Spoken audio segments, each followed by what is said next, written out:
ರಘು, ನನ್ ರಘು.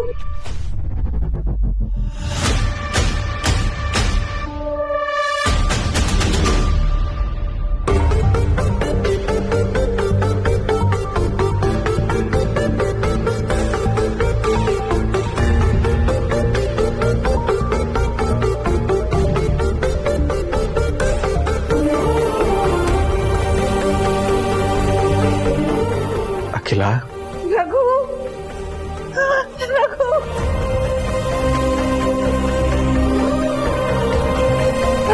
ರಘು, ರಘು.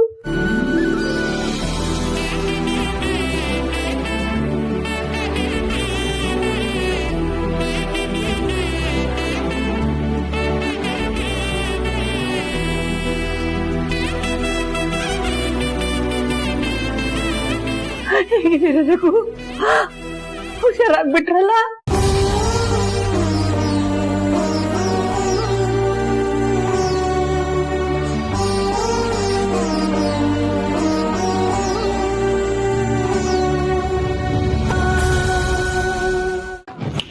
ಈಗಲೇ ಅಖಿಲಕ್ಕನಿಗೆ ವಿಷಯನ ಹಾಕೊಟ್ಟು ನಿಮ್ಮೆಲ್ರಿಗೂ ಒಂದು ಗತಿ ಕಾಣಿಸ್ಲಿಲ್ಲ ಅಂದ್ರೆ ನಾನು ತವಲ ದಾಮಿನಿನೇ ಅಲ್ಲ ಮಾಡ್ತೀನಿ ನಿಮ್ಗೆ.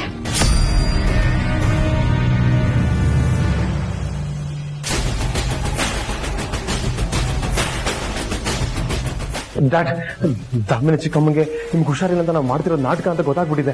ಅದಕ್ಕೆ ಮಮ್ಮಿಗಳು ಕೊಡೋಗ್ತಿದ್ದಾರೆ. ಅಯ್ಯೋ, ನಾವು ಮಾಡ್ತಿರೋದು ನಾಟಕ ಅಂತ ಗೊತ್ತಾಗ್ಬಿಟ್ರೆ ಅಖಿಲ ನನ್ನ ಬಿಟ್ಟು ಒಬ್ಬಳೆ ಮನೆ ಬಿಟ್ಟು ಹೋಗ್ಬಿಡ್ತಾಳೆ. ಏನ್ ಮಾಡೋದು ಡ್ಯಾಡ್? ಏನ್ ಮಾಡೋದು ಗೊತ್ತಾಗ್ತಾ ಇಲ್ಲ. ಪಂಕಜ್, ಏನಾದ್ರೂ ಐಡಿಯಾ ಕೊಡಪ್ಪ.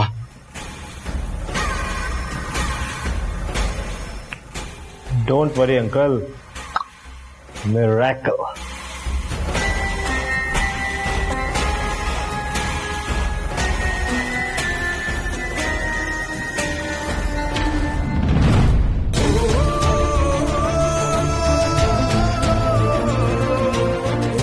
ರಘು, ಹೇಗಿದ್ದೀರಾ ರಘು? ಹುಷಾರಾಗಿದ್ದೀರಾ ಅಲ್ವಾ? ಯಾಕೆ ರಘು ಕಣ್ಣೀರು? ಅಖಿಲ, ನನ್ನ ಜೀವನ ಇವತ್ತು ಸಾರ್ಥಕ ಆಯ್ತು. ನಿಮ್ಮೆಲ್ಲರೂ ಪ್ರೀತಿ ಹಾರೈಕೆಯಿಂದ ಮತ್ತೆ ಹುಟ್ಟು ಬಂದಿದ್ದೀನಿ. ಇವತ್ತು ನನ್ನ ಜೀವನದಲ್ಲಿ ಏನು ಅಂತ ಗೊತ್ತಾಯ್ತು.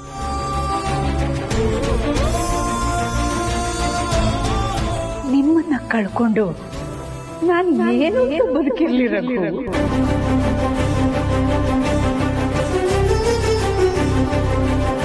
ನನಗೆ ಯಾವತ್ತಿದ್ರು ಬರೋದು ಮುತ್ತೈದೆ ಸಾವೆ. ಈಗ ಯಾಕೆ ಆ ಮಾತೆಲ್ಲ? ನಿನ್ ಬಿಟ್ಟು ನಾನು ಹೇಗೆ ಬದುಕಿರ್ಲಿ? ರಘು, ಇನ್ಯಾವತ್ತು ನಿಮ್ ಬಾಯಲ್ಲಿ ಸಾಯೋದ್ರ ಬಗ್ಗೆ ಮಾತು ಬರಬಾರ್ದು. ನಿಮ್ ಜೊತೆಲಿ ಸದಾ ಸದಾ ನಾನಿದ್ದೀನಿ, ಇರ್ತೀನಿ. ನಿಮ್ಮಿಬ್ಬರದು ಮೇಡ್ ಫಾರ್ ಈಚ್ ಅದರ್ ಜೋಡಿ. ನೀವಿಬ್ರು ದೂರ ಆಗೋದು ಆ ದೇವ್ರಿಗೂ ಇಷ್ಟ ಇಲ್ಲ ಅನ್ಸುತ್ತೆ. ಅದಕ್ಕೆ ನೋಡಿ, ಅಂಕಲ್ನ ರೆಡಿ ಮಾಡಿ ನಿಮ್ಮಿಬ್ಬರನ್ನು ಒಂದ್ ಮಾಡ್ಬಿಟ್ಟ.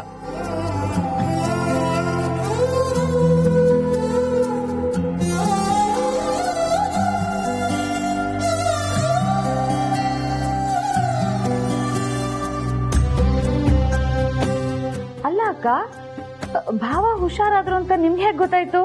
ಓಡೋಡ್ ಬಂದ್ಬಿಟ್ರಿ? ಅದು ನಾನೇ ಫೋನ್ ಮಾಡಿ ಹೇಳ್ದೆ ಚಿಕ್ಕಮ್ಮ. ನೀವೆಲ್ಲ ಹೋದ್ಮೇಲೆ ಯಾಕೋ ಡ್ಯಾಡ್ನ ನೋಡ್ಬೇಕನ್ಸ್ತಾಯ್ತು. ಅದಕ್ಕೆ ಡಾಕ್ಟರ್ ಹತ್ರ ಪರ್ಮಿಷನ್ ತಗೊಂಡು ಒಳಗಡೆ ಬಂದೆ. ಒಳಗೆ ಬಂದು ನೋಡಿದ್ರೆ ಡಾಕ್ಟರ್ ಕೊಡಿ ಟ್ರೀಟ್ಮೆಂಟ್ಗೆ ಡ್ಯಾಡ್ ರೆಸ್ಪಾಂಡ್ ಮಾಡ್ತಾ ಇದ್ರು.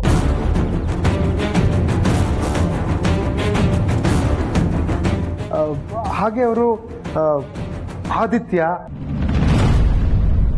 ಅಖಿಲ ಅಂತ ಕನ್ವರಿಸ್ತಾ ಇದ್ರು.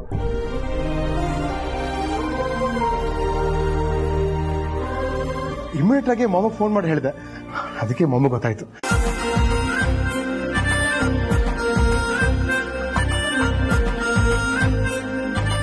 ನನ್ನ ಜೀವನದಲ್ಲಿ ನಾನು ಯಾವುದಕ್ಕೂ ಇಷ್ಟೊಂದು ಹೆದರಿರ್ಲಿಲ್ಲ. ಆದ್ರೆ ನಿಮಗ್ ಹೀಗಾಗಿದೆ ಅಂತ ನನ್ ಜೀವ ಒದ್ದಾಡಿ ಹೋಯ್ತು. ತುಂಬಾ ಭಯ ಆಗೋಯ್ತು ರಘು.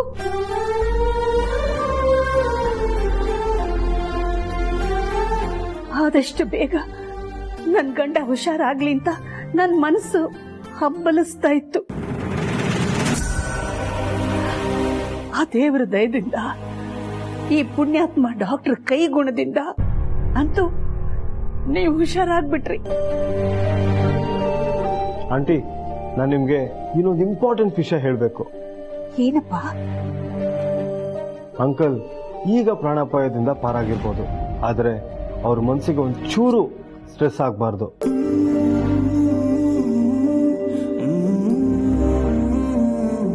ಯಾವಾಗ್ಲೂ ಅವ್ರಿಗೇನು ಅನ್ಸುತ್ತೋ ಅದನ್ನೇ ಮಾಡಕ್ ಬಿಡಿ.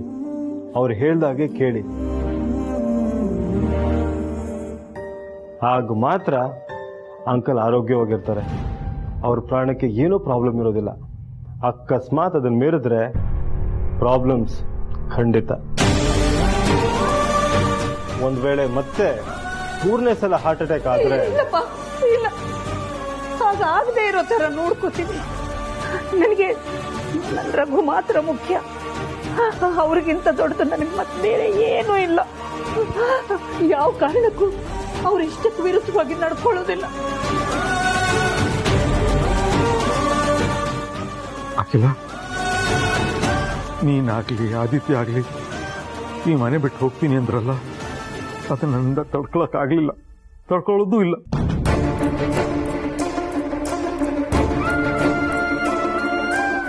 ಅಖಿಲ, ನಾನು ಎಷ್ಟು ದಿನ ಬದುಕಿರ್ತೇನೋ ಗೊತ್ತಿಲ್ಲ.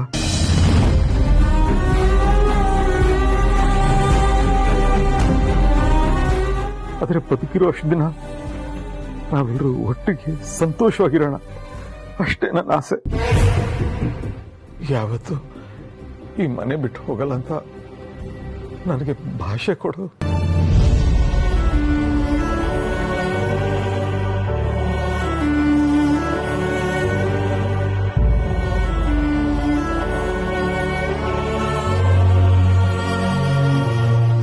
ಅಖಿಲ, ಕೊಡಲ್ವಾ?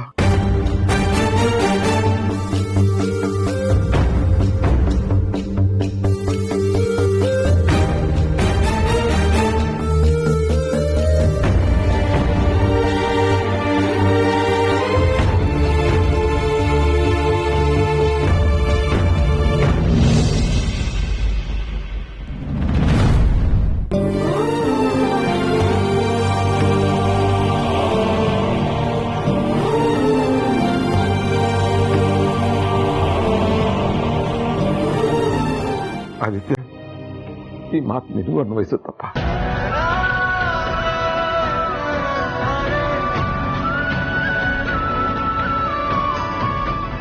ಸಂದರ್ಭ ಏನೇ ಇರಲಿ, ನಿನ್ನ ಸುತ್ತಮುತ್ತ ಇರೋ ಜನ ಮನಸ್ಥಿತಿ ಹೇಗೆ ಇರಲಿ, ಪಾರ್ವತಿ, ನೀನ್ ಸೇರ್ವದ್ದು ಮನೆಯೊಳಗೆ ಕಾಲಿಟ್ಟ ತಕ್ಷಣ ಈ ಮನೆ ನಿಂದು.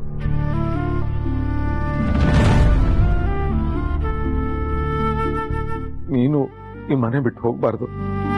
ನೀವಿಬ್ರು ಹೋಗಲ್ಲ ಅಂತ ನನ್ ಭಾಷೆ ಕೊಡಿ.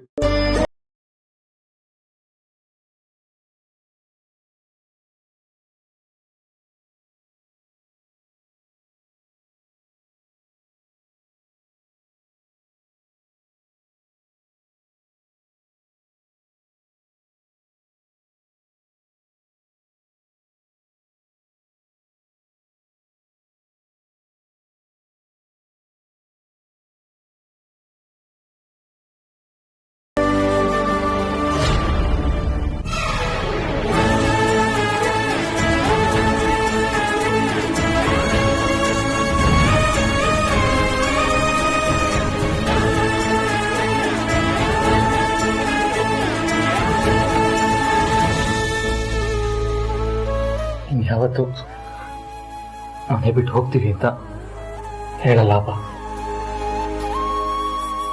ಅನ್ನೋದು ಮಾತ್ರ ಅಲ್ಲ, ಹೋಗ್ಲೂಬಾರ್ದು. ಹೌದು, ನಮ್ ಡಾಕ್ಟರ್ ಹೇಳ್ತಿರೋದು ಕರೆಕ್ಟ್. ಆಯ್ತು, ಮನೆ ಬಿಟ್ಟು ಹೋಗಲ್ಲ.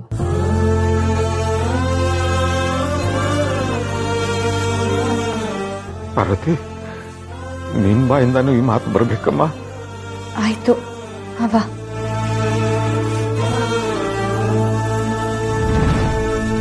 ಮನೆ ಬಿಟ್ಟು ಹೋಗಲ್ಲ.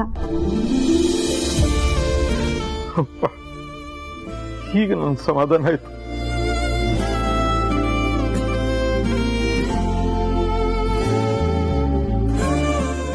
ಅಖಿಲ, ಆದಿತ್ಯ, ನಾವಿಷ್ಟೇ ಜನ ಇದ್ದೀವಿ. ನಮ್ಮಿಷ್ಟು ಜನರ ಮಧ್ಯೆ ನಮ್ ಜೀವನ ನಡಿಬೇಕು ಸಂತೋಷವಾಗಿ. ನಾನ್ ಬದುಕಿರೋವರೆಗೂ ಮನೆ ಬಿಟ್ಟು ಹೋಗೋ ಮಾತು ಯಾರು ಆಡಬಾರ್ದು.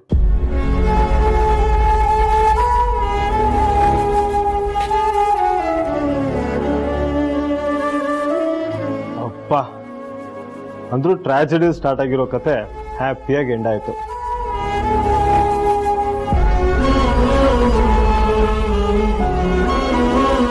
ಸೊ ನಾನು ಬಂದಿರೋ ಕೆಲಸ ಮುಗೀತು.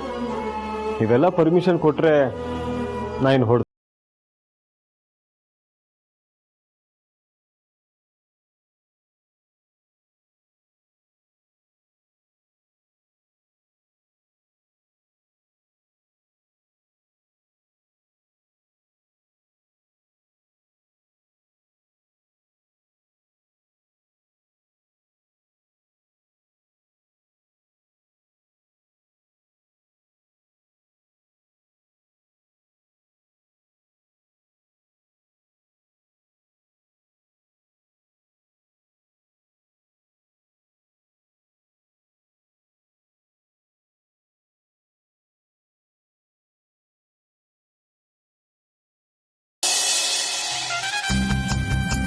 ಫ್ರೆಂಡ್ಸ್ ಬನ್ನಿ ಇಲ್ಲಿ. ಅಲ್ಲ ಫ್ರೆಂಡ್ಸ್, ಅಖಿಲ, ರಘು, ಆದಿತ್ಯ, ಪಾರ್ವತಿ ಈ 4 ಜನ 2 ಜೋಡಿಗಳು ಈ ಅರಸನ ಕೋಟೆಯಿಂದ ಎಲಿಮಿನೇಟ್ ಆಗಿ ಎಕ್ಸಿಟ್ ಆಗುತ್ತೆ ಅಂತ ನಾನು ಎಷ್ಟು ಖುಷಿ ಪಟ್ಟಿದ್ದೆ ಗೊತ್ತಾ.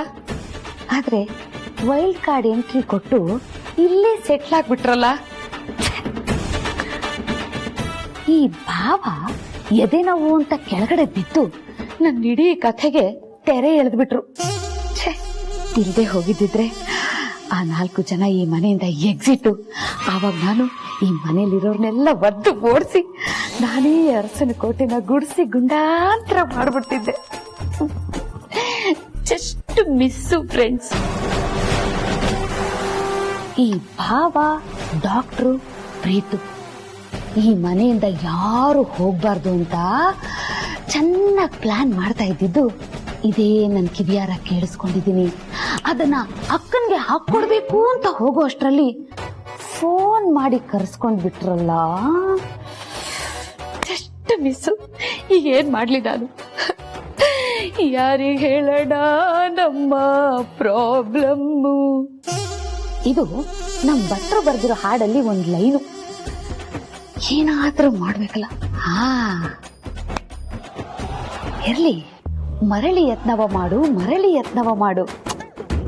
ಮತ್ತೆ ಯಾವತ್ತಾದ್ರೂ ಒಂದು ಒಳ್ಳೆ ಕ್ಲೂ ಸಿಕ್ಕೇ ಸಿಗುತ್ತೆ. ಆವಾಗ ರೆಡ್ ಹ್ಯಾಂಡ್ ಆಗಿ ಅಕ್ಕನ್ಗೆ ಹಿಡ್ಕೊಟ್ಬಿಡ್ತೀನಿ. ಅದಕ್ಕೆ ಮುಂಚೆ ನನಗೊಂದು ಇಂಪಾರ್ಟೆಂಟ್ ಕೆಲಸ ಇದೆ. ಆ ಪಂಡ್ರಾಪುರ ಪಾರ್ವತಿ ಮತ್ತೆ ಅವಳ ಬೆಟಾಲಿಯನ್ನ ಆದಷ್ಟು ಬೇಗ ದೂರ ಮಾಡಬೇಕು. ಅದಕ್ಕೇನಾದ್ರೂ ಒಂದು ಪ್ಲಾನ್ ಮಾಡ್ಬೇಕಲ್ಲ.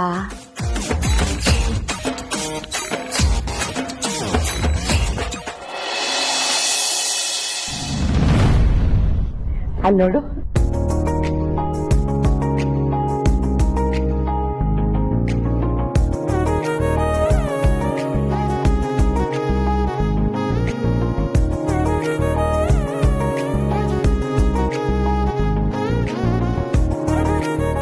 ಬರ್ಬೇಕು ಬರ್ಬೇಕು, ನಮ್ಮ ಪಾರ್ವತಿ ಅಮ್ಮೋರ್ ಬರ್ಬೇಕು. ಇದೇನಿದು ಹೊಸ ವರ್ಷ? ಅಮ್ಮೋರೆ ಗಿಮ್ಮೋರೆ ಅಂತೆಲ್ಲ ಕರಿತಿದ್ದೀರಾ? ಹೌದು, ಅವರೆಲ್ಲರೂ ಅಮ್ಮೋರೆ ಅಂದ್ರೆ ನಾನಿಮ್ಮನ್ನ ಮೇಡಮ್ ಅಂತ ಕರಿಬೇಕು ಅಲ್ವಾ? ಯಾರ್ ಜಯಕ್ಕ? ಯಾಕಂದ್ರೆ ಈಗ ನೀವು ಅರಸನ್ಕೋಟೆ ಹಿರಿ ಸೊಸೆ. ಅಷ್ಟೇ ಅಲ್ಲ, ದೊಡ್ಡ ಯಜಮಾನ್ರ ಪ್ರೀತಿಯ ಹೆಂಡತಿ. ಹೌದು ಅಮ್ಮೋರೆ, ಅವರೆಲ್ಲ ಹೇಳ್ತಾ ಇರೋದು ನಿಜ ತಾನೇ? ಸಾವಿತ್ರಕ್ಕ, ನನ್ ಯಜಮಾನ್ರನ್ನ ಮದ್ವೆ ಆಗಿದ ತಕ್ಷಣ ನನ್ನ ನಿಮ್ಮ ಬಾಂಧವ್ಯ ಬದಲಾಗೋದಿಲ್ಲ. ದಯವಿಟ್ಟು ಎಲ್ರನ್ನೂ ಕೈ ಮುಗಿದ್ ಕೇಳ್ಕೊತಾ ಇದ್ದೀನಿ, ಈ ಮೇಡಮ್ಮು ಅಮ್ಮೋರೆ ಈ ತರ ಎಲ್ಲ ನನ್ನ ಕರಿಬೇಡಿ. ಈ ಪಾರ್ವತಿ ಮುಂಚೆ ಹೇಗಿದ್ಲೋ ಇನ್ ಮುಂದಕ್ಕೂ ಹಾಗೆ ಇರ್ತಾಳೆ, ಅರ್ಥ ಆಯ್ತಾ?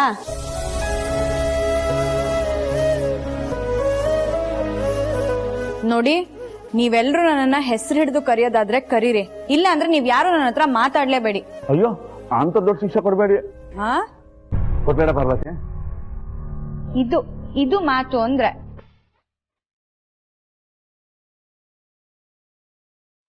ಸಾರು, ಅಕ್ಕಿ ನಂಬರ್ ನಿನ್ನೆ ನಿನ್ ಮನೆ ತುಂಬಿಸ್ಕೊಂಡಾಗ್ಲೇ ನಮ್ ಖುಷಿನ ಹಂಚ್ಕೋಬೇಕು ಅನ್ಕೊಂಡಿದ್ವಿ. ಅಷ್ಟೊಳಗ್ ಮನೇಲಿ ಏನೇನು ಆಗೋಗ್ಬಿಡ್ತು. ಆದ್ರೆ ಈಗ ಅಪ್ಪವರು ಹುಷಾರಾದ್ರು, ಅಕ್ಕಿ ನಂಬರ್ ಮನ್ಸು ತಿಳಿ ಆಯ್ತು. ಆ ಖುಷಿನ ಹಂಚ್ಕೋಬೇಕು ಅಂತ ಸಾವಿತ್ರಕ್ಕನ ಕೈ ನೀನ್ ಕರ್ಕೊಂಬ ಅಂತ ಹೇಳಿದ್ವಿ. ನಮ್ಗೂ ಎಷ್ಟೋ ಸಲ ಅನ್ಸಿತ್ತು ಪಾರ್ವತಿ, ನೀನ್ ದೊಡ್ಡ ಗುಣಕ್ಕೆ ದೊಡ್ಡ ಯಜಮಾನ್ರು ಅಂತ ಗಂಡನಾಗಿ ಸಿಗ್ಬೇಕು ಅಂತ. ಹಾಗೆ ಆಯ್ತು. ಏನೇ ಹೇಳ್ ಪಾರ್ವತಿ, ನಿಮ್ ಜೋಡಿ ಮೇಡ್ ಫಾರ್ ಈಚ್ ಅದರ್. ಹಾಗೆಲ್ಲ ಹೇಳಿದ್ರೆ ಪಾರ್ವತಿಗೆ ಅರ್ಥ ಆಗುತ್ತಾ? ಮಾತ್ ಅರ್ಥ ಆಗಿಲ್ಲ ಅಂದ್ರೂ ಮಾತಲ್ಲಿರೋ ಭಾವನೆ ಅರ್ಥ ಆಗುತ್ತೆ ಅಲ್ವಾ ಪಾರ್ವತಿ?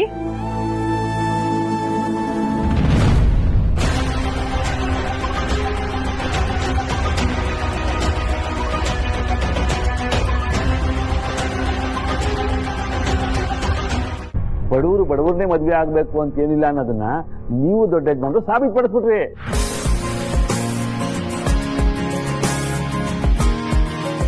ಏನಪ್ಪ ಇದು? ಪಾರು ಮತ್ತೆ ಅವಳ ಬೆಟಾಲಿಯನ್ ಎಲ್ಲ ಸೇರ್ಕೊಂಡು ಏನೋ ಮೀಟಿಂಗ್ ಮಾಡ್ತಾ ಇದಾರೆ. ನನ್ ಕಂಡಿರೋ ಕನ್ಸಿನ ತರನೇ ಇವರೆಲ್ಲ ಸೇರಿ ನನ್ ಮೇಲೆ ದಾಳಿ ಮಾಡ್ಬಿಡ್ತಾರ. ಅಯ್ಯೋ ದೇವ್ರೆ. ಪಾರು, ದೊಡ್ಡ ಯಜಮಾನ್ರಿಗೆ ಉಡುಗೊರೆ ಕೊಡೋ ಶಕ್ತಿ ನಮ್ಗಿಲ್ಲ, ಆದ್ರೆ ನಮ್ಮ ಕೈಲಿ ಎಷ್ಟಾಗುತ್ತೋ ಅಷ್ಟನ್ನ ನಿನಗೆ ಉಡುಗೊರೆಯಾಗಿ ಕೊಡೋಣ ಅಂತ ತಂದಿದೀವಮ್ಮ. ಬೇಡ ಅಂತ ಅನ್ಬೇಡ.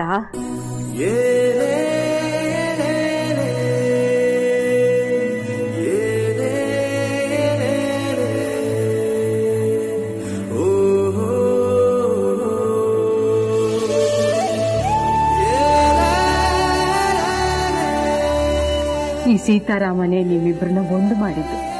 ನನ್ನ ದೃಷ್ಟಿಲಿ ನೀವಿಬ್ರು ಸೀತಾರಾಮನೇ. ನಿಮ್ ಜೀವನದಲ್ಲಿ ಯಾವತ್ತೂ ವನವಾಸ ಬಾರದೇ ಇರ್ಲಿ ಅಮ್ಮ. ತಗೋ ಪಾರ್ವತಿ, ನಿಂಗೇನ್ ತರ್ಬೇಕು ಅಂತ ನನಗೆ ಗೊತ್ತಾಗ್ಲಿಲ್ಲ, ಅದಕ್ಕೆ ದುಡ್ಡು ಕೊಡ್ತಾ ಇದೀನಿ. ನಿಂಗೇನ್ ಬೇಕೋ ತಗೋ.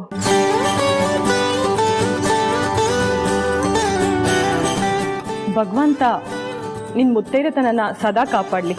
ತಗೋ ಅರ್ಶನ ಕುಂಕುಮದ ಬಟ್ಲು.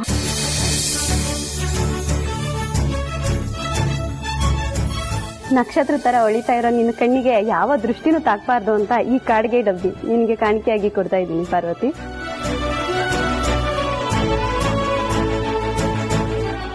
ಪಾರ್ವತಿ, ನನ್ನ ಹೆಂಡತಿ ನಿನಗೆ ಅಂತ ಸೀರೆ ಕೊಟ್ಟು ಕಳ್ಸಿದೆ, ತಗೋ ಪಾರ್ವತಿ.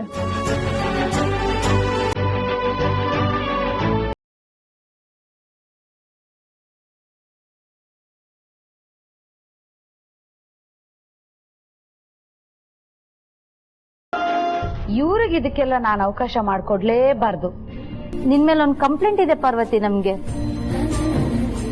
ಒಂದ್ ದಿನಕ್ಕೂ ನಿನ್ ಪ್ರೀತಿ ಗುಟ್ಟು ನಮ್ಮ ಹತ್ರ ಬಿಟ್ಕೊಟ್ಟಿಲ್ವಲ್ಲ, ಅದೇಗೆ ಅಂತ. ಓಯ್,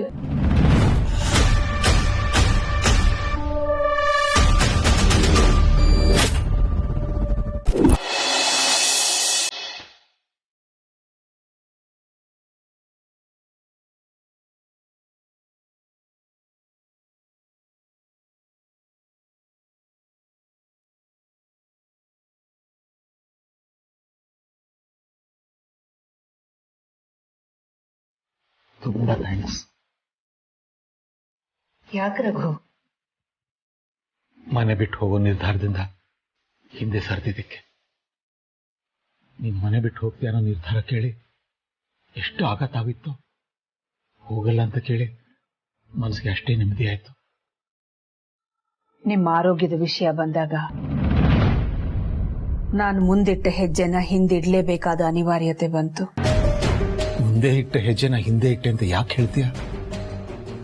ಎಲ್ರ ಜೊತೆ ಹೆಜ್ಜೆ ಹಾಕಿ ಮುಂದೆ ಹೋದ್ರೆ ತಾನೆ ಬದುಕು ಸುಂದರವಾಗೋದು. ಪಾಪ ನಮ್ಮ ಆದಿತ್ಯನು. ರಘು, ನಿಮಗೆ ನಿಮ್ಮ ಹಿರಿ ಮಗನ ಮೇಲೆ ಇನ್ನೂ ವ್ಯಾಮೋಹ ಉಳ್ಕೊಂಡಿದೆ. ನನ್ನಲ್ಲಿ ಅದು ಉಳಿದಿಲ್ಲ.